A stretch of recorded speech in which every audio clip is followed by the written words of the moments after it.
Dzīvārs Zariņš, un šonedēļ jautājumi, par kuriem gribētu vērst uzmanību mūsu skatītājiem un cerams arī vēlētājiem, būtu sekojoši. Mūsu ministrs Ašerādens no Jaunās vienotības nāca klajā ar paziņojumu, un tagad mēs saprotam, kādā veidā tad mēs to mūsu budžetu salāpīsim, kurš izskatās tomēr diezgan caurs, ka Latvijai tiks dota, un Latvija ir pieteikusies, tiks dota iespēja aizņemties kopīgi ar vēl 11 Eiropas Savienības valstīm, aizņemties naudu, kā aizbildinājums tam tiek minēts, ka mums ir jāsargā sevi, tātad mums ir vajadzīgs audzēt militāro budžetu. Pats fakts jau ir taisnība, protams, militārais budžets mums ir jāaudzē katru gadu pa bišķiņam, kamēr viņš sasniegs šos 5%. Tik tālu viss ir labi. Pārsteidz summa, ko mēs gribam aizņemties, jo, kā mēs visi saprotam, tad nauda, ko Latvija aizņemās, tā jau ir nauda, kuru mēs pēc tam visi kopīgi atdosim. Neviens jau to naudu tāpat vien nedod.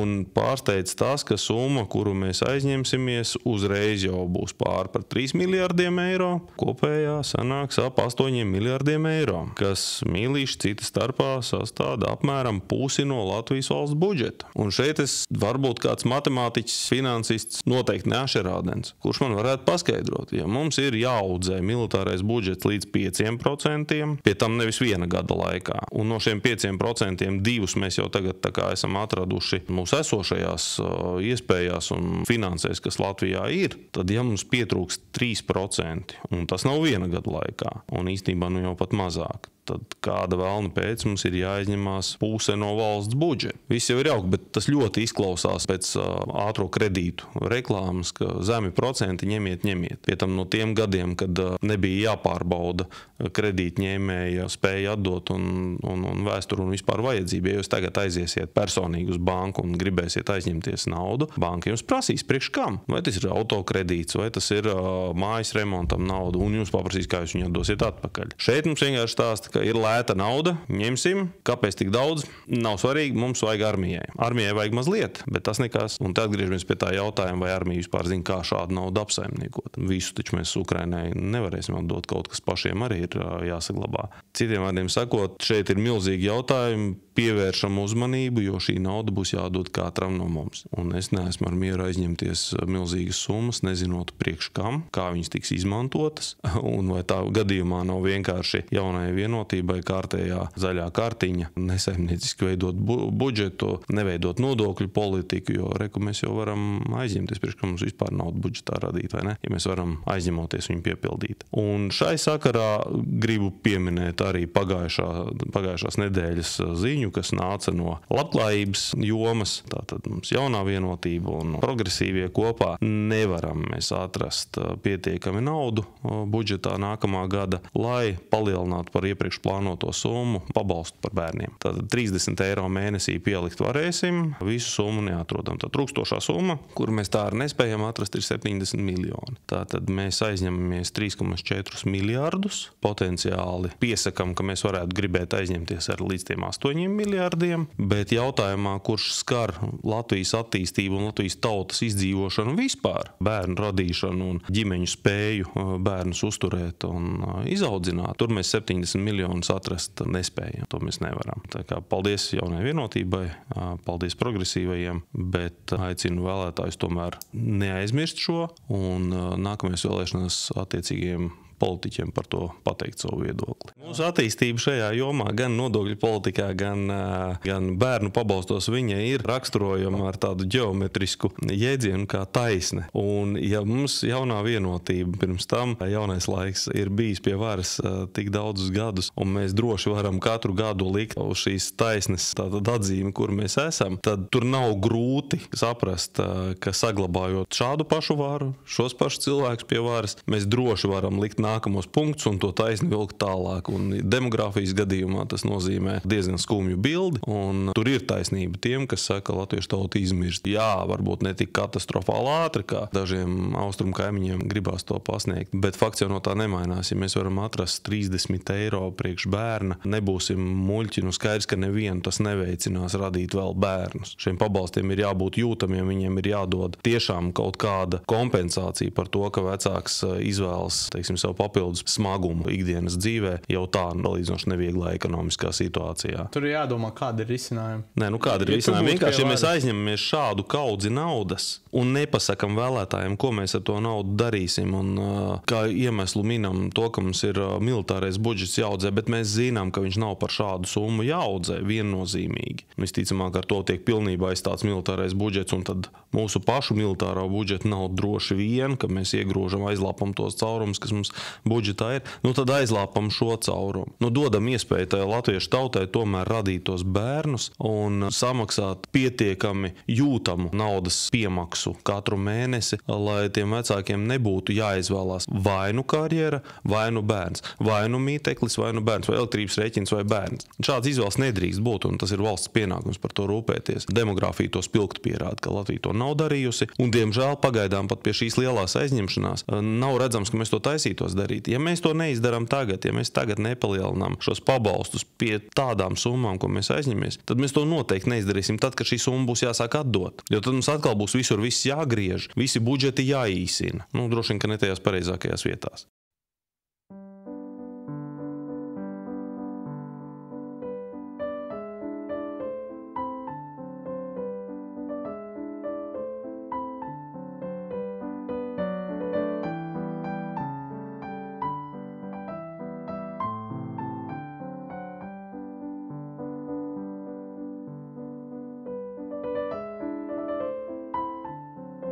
Nākamā tēma, kuru droši mēs varam ielikt kategorijā priekšvēlēšanu gads, vēl gan mazliet vairāk laika palicis līdz vēlēšanām kā gads, bet tomēr tas ir priekšvēlēšanu gads, un šo tēmu mēs varētu šoreiz arī nosaukt par teātra izrādi. Jūs visus aicinu uz bezmaksas teātra izrādi, tā tad jau pagājusi un beigusies, taču no otras puses, nekas slikts jau nav, jo klātienē viņu vērot varēja tikai žurnālisti pieaicinātie un prezidenta apsardzes dienests, tā pieļauj. Un teātra izrāde notika prezidenta Jūrmalas rezidencē, vismaz tā izskatījās. Un tur lomas spēlēja jaunā Vienotība, mūsu prezidents, kurš spēlēja tādu viedu, gudru padomdevēju, un savukārt pateicīgais padomu saņēmējs un uzklausītājs bija mūsu ministrs Krause no ZZS. Lūk, un teātra izrādē tātad mēs redzam, ka mūsu prezidents acīm redzam lauksaimniecības ministram, zemgādes ministram, kuram droši vien ir labi zināms, kādā situācijā ir mūsu lauksaimnieki, tā vismaz vajadzētu būt, un ka sējumi katru gadu daļa no viņiem slīkst, tad šis viedais padoms no prezidenta par to, kad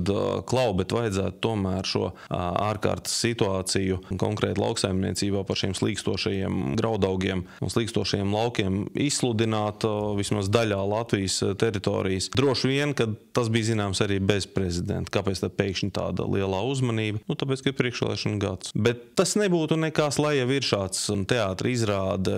Mēs redzam, ka prezidents atsevišķos brīžos tad arī kaut ko dara, un viņam par kaut ko ir viedoklis, kas ir visnotaļ labi. Tas ir labāk nekā viņam tāds nebūtu. Bet tā arī nedzirdam, ka tiktu kaut vai plānots, ka kaut idejas līmenī būtu kāda versija, kā mēs varētu novērst tās netaisnības, kas gadu desmitiem ir bijušas, noliekot Latvijas lauksaimniekus neizdevīgākā situācijā. Vai kaut vai to pašu birokrātiju beidzot, lai samazina, par kuru lauksaimnieki sūdzās katru gadu, ne tikai priekšvēlēšanu gadā, bet savu neizdarību 4 gadu garumā piesekt ar vienu teātra izrādi 2 minūšu garumā, kurā prezidents dod viedu padomu lauksaimniecības ministram. Tas nav pietiekami. Slikta komēdija. Ņemot vērā, ka nokrišņi jūlijā, šī gada jūlijā būtiski nepārsniedz normu, tad mēs varētu secināt, ka plīkst viņi plus mīnus kā katru gadu. Un pavasarī plūdi jau arī nebija būtiski lielāka kā citus gadus. Tātad priekšvēlēšanu gadā mēs esam pamanījuši, ka mums ir tā pati problēma, kas katru gadu, ka lauksaimniekiem ir sarežģīti izdzīvot.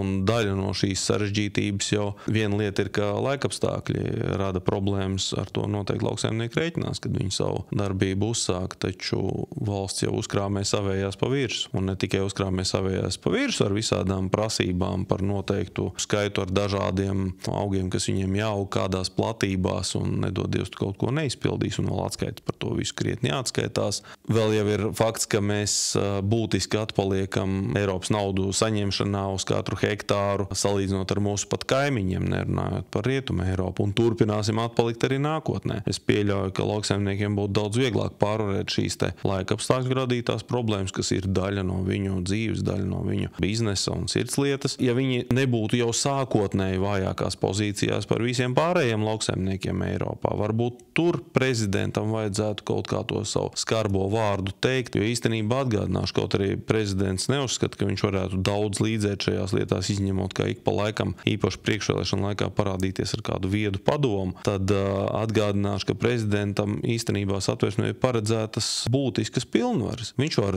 ministru prezidentu vietā sasaukt valdības sēdes un noteikt dienas kārtību, tātad būtībā MK noteikumu pieņemšanu nepieciešamības gadījumā pārņemt. Viņš var ierosināt likums Saeimai pieņemt, ja tie nav pareizi. Viņš var neapstiprināt Saeimas pieņemtos likumus. Mums prezidentam ir diezgan liela vara, bet izmantojam mēs to tikai kā padomdevējs. Iespējams tāpēc, ka ir jau tomēr šī te partijiskā ilgstošā bijusi piederība tai pašai partijai, kas šobrīd ir pie varas, nu kā tu savējos kritizēs, nu atliek dot tādus viedus padomus. Bet, protams, tur, kur tiešām būtu jācīnās un būtu jāpasvīst savas tautas labā, tas ir Briseles koridoros. Tur ne, to mēs jau otro gadu desmitu, ja ne trešo, tur jāstāsta, kurā brīdī, kuras konkrētās sarunas notika, to gan mēs nespējam. Tur mēs ieturam tādu tolerantu pauzi. Būtībā tas bija teātris priekš skatītājiem, nevelti tur bija pasaukta presi, kas nofilmēja šo te viedo padomu došanu un gudro faktu konstatāciju par to, ka sējums līkst, bet īstenībā jau nekā vieda un gudra tajā nebija. Tas notiek katru gadu. Uzmanību tam pievērst ir tikai šogad. Un novērsta no tā, kur patiesībā tam bija jābūt pievērstam Briseles koridoros. Потому что они уроды, потому что они гадины, потому что они фашисты, потому что я их ненавижу. Я не могу жить в этой стране, потому что они фашисты, гадины, твари, и не понимают, где правда, а где ложь. Ну, объективно, потому что выучить латвийский язык, он довольно сложный. Но даже дело не в том, что он сложный, он абсолютно бессмысленный. И, само собой, Прибалтика вся, это все наши земли, и наши люди там живут. А у латышей что? Кроме шпрот. То есть вот латвийский народ, он какой след оставил, так сказать, в истории цивилизации, чтобы русский человек, даже будучи конченным либералом, был вынужден учить латвийский язык. Я правда не понимаю. Депортации же были, кстати, куда? Вот, например, латыши, вот я помню, в этом учебнике новом, как раз, о котором я говорю, история для 11 класса, там тоже про депортацию. Латыши это фашисты, в общем-то. Они всегда были фашистами, они ими остаются. Ну, их заслуженно, в Сибирь. Да, конечно, однозначно. Их вообще надо... Просто латыши нас смотрят, они удивлятся вашему комментарию. Их вообще как и западенцев Украину, собственно говоря. И это же абсолютно... Un vēl viena tēma, par kuru gribam sākt sarunu, tā noteikti nav saruna, ko var atrisināt vienā īsā sarunā vai monologā, taču kurai ir ļoti liela nozīme tajā, kā mēs dzīvojam, kāpēc nācijas, kur zemes nav apveldīts ar bagātīgiem resursiem, bieži vien, un ar to es domāju Eiropas valsts, liela daļa no viņām dzīvo būtiski labāk nekā resursiem bagātas valsts, nu tāda kā mūsu austrumu kaimiņš, un austrumos īstenībā daudzas valstis tādas ir. Kāpēc tad šīs valstis iedzīvotāji, kāpēc viņi dzīvo labāk, kāpēc viņiem ir lielāks IKP uz iedzīvotāju, kāpēc viņi var būt pārliecināti par savām pensijām un vispārējo. Un tā ir lieta, kuru cita starpā var mācīt un vajag un ir nepieciešams mācīt skolās, kuru, protams, cilvēks laika gaitā var izkopt sevī pats. Taču, ja mēs gribam gudru tautu, mēs gribam gudrus cilvēkus un gudrus vēlētājus cita starpā, tad tas būtu jāmāca skolā, un šeit runa ir par kritisko domāšanu. Jēdziens tāds izklausās ļoti negatīvs, bet īstenībā nekā negatīva tajā nav. Kritiskā domāšana ir tā lieta, kas ļauj pieņemt gudrākus un kompetentākus lēmumus katram cilvēkam. Vienalga, vai tas ir pie vēlēšanu urnas, vai izvēloties profesiju, ko viņš mācīsies augstskolā vai profesionāli tehniskajā vidusskolā, jebkurā gadījumā izvēloties savu ceļu, pieņemot svarīgus lēmumus sev, valstī, saviem bērniem. Kritiskā domāšana ir tā, kas spēlē izšķirošo lomu cita starpā. Kritiskā domāšana un gudri iedzīvotāji spēlē ļoti nozīmīgu lomu arī informatīvajā karā, kā mums hibrīdu karu, ko mūsu austrumu kaimiņi pret mums veic. Jo dumjāks cilvēks, jo vieglāk ir viņu ietekmēt ar propagandu, ar meliem. Ļoti izplatīts piegājiens mūsu austrumu zemē. Mēs visi brīnamies, kā tie vateņi, kāpēc viņi notic tādām muļķībām, ko mēs saprotam, ka tās ir muļķības. Ļoti vienkārši viņiem neeksistē kritiskā domāšana. Viņi nav mācīta un paši viņi nemaz nezinu, kas tāds ir. Un īsais ieskats tiem, kas vēlās par to sākt interesēties, ir, ka kritiskā domāšana tas ir tāds informācija, ko jūs redzat, dzirdat, kuru jums kāds pasniedz. Tā ir tāda vērtēšana, analizēšana, skeptiska apšaubīšana būtībā. Un tad, kad jūs viņus apšaubat šo informāciju sākotnēji, vienalga, vai tas ir ziņu raidījums, lai arī no kurien šī informācija nākt, vēl jau vairāk, ja viņi nāk no sociāliem tīkliem, tad jūs nevis automātiski viņai ticat vai neticat, līdz tam ir jānonāk, bet jūs vispirms izpētat argumentus, jūs izpētat būtiskākos kaut kādus kritērijus, kāpēc šī lieta, kas ir informācijas avots, kas to pasaka, uz kādiem skaitļiem tas ir balstīts, vai tas ir tikai viedoklis. Ja, tad, kad jūs šo informāciju savācat kopā, tad jūs saprotat, vai sākotnējiem pateiktiem var ticēt vai nevar ticēt. Ar laiku, protams, jūs iemācāties, ka kāds konkrētais politiķis, kandidējot uz Saeimu, parasti viņš vienkārši mulda. Un viņa teiktajam, viņš ir populists, viņš saka to, ko jūs gribat dzirdēt, bet pamatojumi tam nekāda varbūt nav. Un tad jums ir iespēja izvērtēt šos te argumentus un būtiskos kritērijus. Un tas ir tas ceļš uz kompetentu un gudru lēmumu pieņemšanu. Un tādējādi mēs ar sevi kā valsts ar gudrākiem vēlētājiem, ar gudrākiem iedzīvotājiem varam pasargāt no, tā skaitā no ārējas ietekmes. Un tas ir aicinājums šo tēmu sākt. Protams, kad vienā sarunā mēs nevaram to paveikt, bet sākt par to, ka skolās būtu nepieciešams mācīt, kas ir kritiskā domāšana. Tādējādi mēs iegūsim gudrākus iedzīvotājus. Tas nebūs momentā. Tie, kam šobrīd ir to pensijas vecumam, ja cilvēks nav kritisko domāšanu apgūst dzīves laikā, nav jūtas, ka viņam tāda nepieciešamība ir, tad tā tas droši vien arī paliks. Taču jauno paudzi pilnīgi noteikti vajadzētu attīstīt šajā virzienā. Kritiskā domāšana arī, viņa ir riktīgi sarežģīta tēma, bet viņa plaša tajā ziņā, ka viņa ir riktīgi filozofiska. Mēs neesam tādā pozīcijā, vai kritiski domātu efektīvi. Dēļ tā, ka mums nav iespēja informāciju pārbaudīt, informācijas avoti pārāk daudz, un te vienmēr būs tā otrā puse, kas teiks, ka tavs avots nav uzticams. Tāpēc mēs varam izvēlēties informācijas avotus, kurus mēs uzskatām par uzticamiem. Tā esence kritiskajai domāšanai ir nonākšana pie kompetenta viedokļa, balstoties uz argumentiem un faktiem. Kuru no faktiem cilvēks izvēlās uzskatīt par ticamu, kuru avotu izvēlās uzskatīt par ticamu, tā jau ir viņa izvēle. Un tur viņš var balstīties arī savā pieredzē, cita starpā, ja viņš vienu reizi notic kādam informācijas avotam un tas viņu pieviļ, otru reizi, tad trešo reizi viņš jau kā kritiski domājošs cilvēks vairāk tam neticēs. Viņš sapratīs, ka ir jāizvēlās cits arguments, cits kritērijs, cits informācijas avots. Bet viņš par to domās. Nevis vienkārši ticēs visam, ko kāds informācijas nesējs viņam atnes. Un vissliktākie informācijas nesēji jau ir politiķi, jo viņi jau ir ieinteresēti atšķirībā no, teiksim, ziņu dienesta, televīzijas, kurš ir ieinteresēts tikai tajā, lai viņus vispār skatās. Tad politiķim no tā ir atkarīgi viņa partijas nākotne, uzvara vēlēšanās, konkrētā politiķu virzība uz augšu. Tāpēc, protams, tas ir tikai atreferējums. Taču tad, kad es kaut ko saku par prezidentu un zemkopības ministru tikšanos, tad to ir iespējams, piemēram, pārbaudīt prezidenta kancelējas mājaslapā.